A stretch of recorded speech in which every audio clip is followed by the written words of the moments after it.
Shalom. Want to start off Swords by giving no praise to Yahweh, Hashem, El Shai, Hashem, Gal Kadash. Double honors to the apostle, great millstone, and honors you brothers doing the work of the Most High in truth and in sincerity. Yahweh's real name, of whom the world ignorantly calls God Jehovah or Yahweh. His real name is Yahweh. The Son's true name is Yahweh Shai. And when we pray Yahweh, Bar Hashem, Yahweh Shai, meaning in, meaning that, and Sham, meaning names Yahweh in the name of Yahweh Shai. Real quick, this is on. I was just watching a TV show. I think it was like 72 Deadliest Animals, Latin America, something like that. But one of the episodes, or rather a theme that kind of kept coming up, was just this idea of these like venomous animals, how he will basically take the poison, right, the venom from these animals and make them into medicines, right, and then looking into like in medicines, rather there are some that are already medicines, and then there are some that are already that are doing trials, right. So I just asked the AI to just compile a list.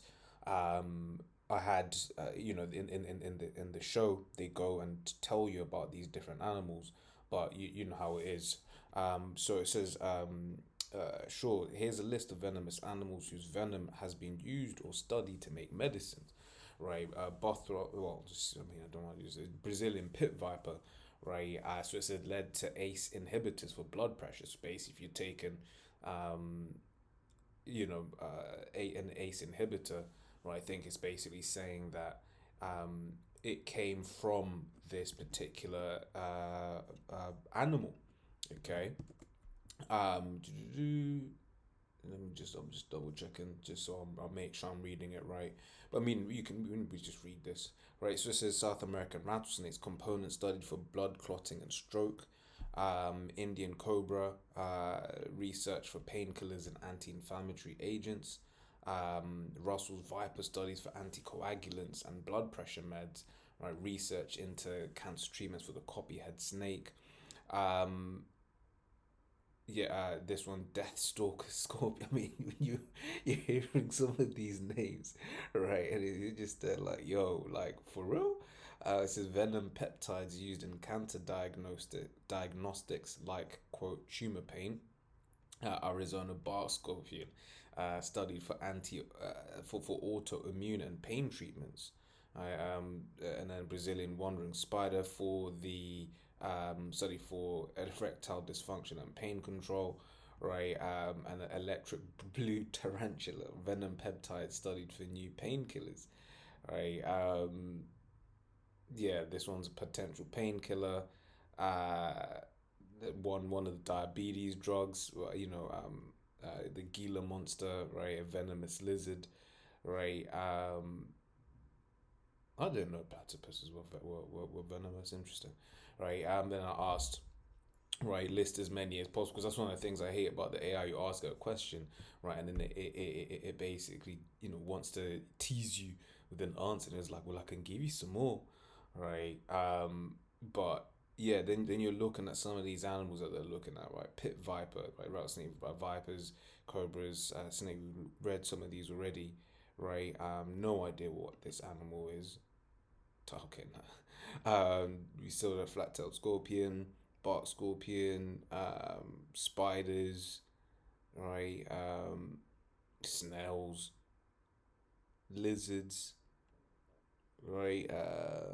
Jellyfish were they potential cardiovascular drugs, right?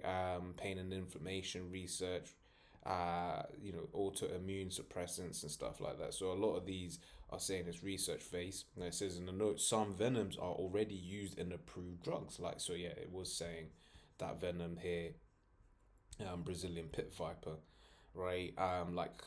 So it said some venoms are already used in approved drugs, right? Others are still in research or early stage development. Scientists are especially interested in venom peptides because they are highly specific to targets like ion channels, receptors, or blood proteins, right? And you read that and it's just like, right, this is one of the reasons why we just kind of just get out of here, man. Not kind of. We just gotta get out of here because this is a bit crazy. What's going on, in this world, especially when you consider what the scriptures say, in regards to where to how we will basically be healing ourselves, and then more so just the fact that in the kingdom we ain't gonna be getting sick. Okay, that's one of the the beauties about being an Israelite. We're not gonna be on in subjection to to these different things, right? Let me grab this real quick. This is Luke 4, right, and 38. Okay, just point I want to make on this one, right? So it says, and he arose out of the synagogue and entered into Simon's house, and Simon's wife's mother was taken with a great fever, right? And they besought him for her, right? And it says, and he stood over her and rebuked the fever, and it left her, and immediately she arose and ministered unto them, right? So basically, these different um illnesses that that we get, right, they're just demons, right? They are they're things that can be rebuked. But when we are perfect, right, because we go through these things that we go through, right, because this is the time of our punishment, right? Scripture that seem to get very regularly these days, right? Micah 7 and 9, right? I will bear the indignation of Yahweh because I've sinned against him, right? And this this here is comfort, right? Because when we're going through, and you hear it, man, brothers just be catching it, man. Brothers be catching it, but just understanding that ultimately, like, we've we've sinned against the Most High, right? That is a comfort unto us that these things are happening, to us, because of our own transgressions, right? But ultimately, that the Lord is gonna make a way. Okay, the Lord is ultimately going to make a way, and all of these things are for our refinement, right? We could jump over into that real quick as well, right? So Sirach 2, read it from the top. It says, my son, if thou come to serve the Lord, prepare thy soul for temptation, right? Because it will come, right? It's part of the contractual agreement, right? Just like you read letters, Paul speaks about those that strive for the masteries, right? They do it for a corruptible crown. I think I might be mixing two scriptures together. But basically, these people in the world, they do it for the corruptible crown. Like, people, what was it, last Sunday, you had the London Marathon, right? And, you don't just turn up to a marathon, right? You prepare, and, but afterwards, yeah, you had them people, they were walking around with their, what do you call this thing? With their medal, right? They're posting the pictures online, to get the praise for what it is that they have done, right? But for that last, real stretch, right? There was a lot of preparation, right? That was a part of that. Which, even as I'm kind of thinking about it, that's kind of how, in this thing of ours, right? Right now we're going through the little test, quote unquote, right? We're going through the the training for the marathon, right? But the marathon day itself, that's the full 26 miles, right? That's the full test, if you will. And that's the times that we're getting into right now. We're about to do that final marathon, that the real thing itself now, right? Because the scripture says that we're coming into the time of Jacob's trouble, man, right? It's Jeremiah 30 from 6. Right, it says, ask ye now and see whether a man doth travail with child. Wherefore do I see every man with his hands on his loins, as a woman in travail, and all faces are turned into paleness. Alas, for that day is great, so that none is like it. It is even the time of Jacob's trouble, but he shall be saved out of it. Okay, so this final phase that we're about to go into, right? It's going to be hard, man. Right, it's going to be hard. It's Revelation 3 and 10. Right, it says, because thou hast kept the word of my patience, I also will keep thee from the hour of temptation, which shall come upon all the world to try them that dwell upon the earth. Right, so people are gonna get tried. Right, we're all gonna get tried. Right, but the hope for us is that we will overcome, right? And I believe what I also wanted was Revelation 2 and 10, right? It says, fear none of those things which thou shalt suffer. Behold, the devil shall cast some of you into prison, that ye may be tried, right? It's all a trial of our faith, right? You shall have tribulation 10 days, representing a, just a complete amount of time, right? Be thou faithful unto death, and I'll give thee a crown of life, right? So once again, just put in that analogy together, okay? So back in Sirach 2 and 2, to set thy heart aright and constantly endure, and make not haste in time of trouble. right? Cleave unto him and depart not away, that thou mayest be increased at thy last end, right? Whatsoever is brought upon thee, take cheerfully and be patient when thou art changed to a lower state, right? So we are gonna go through things. Different brothers are gonna go through different things, right? Part of and part of those things is gonna be health issues, right? But once again, we're just going through them as as part of our trying, right? As part of our the perfecting of our faith, right? Because for instance, when you watch certain of these shows, right? Someone, let's say one of the characters gets ill, and then the other characters may be like, why would God do this? Well, we got the answers through the Spirit. Okay, so yeah, let me jump back in here, right? It says Luke 4:39 again, right? And he stood over and rebuked the fever, and it left her, and immediately she arose and ministered unto them.